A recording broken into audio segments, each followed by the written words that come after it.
চট্টগ্রামের লোহাগাড়ায় দীর্ঘদিনের পুরাতন কবরস্থান রক্ষার প্রতিবাদে মানববন্ধন করেছেন এলাকাবাসীরা।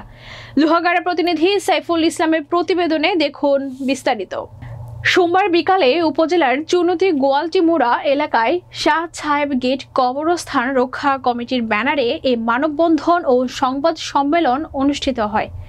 এ সময় বক্তারা জানান, কিছুদিন পূর্বে একটি প্রভাবশালী মহলের ছত্রছায়ায় কবরস্থান থেকে মাটি কেটে নিয়ে যায় ও পার্শ্বে নির্মাণ করা হয়েছে বাড়ি ও দোকান।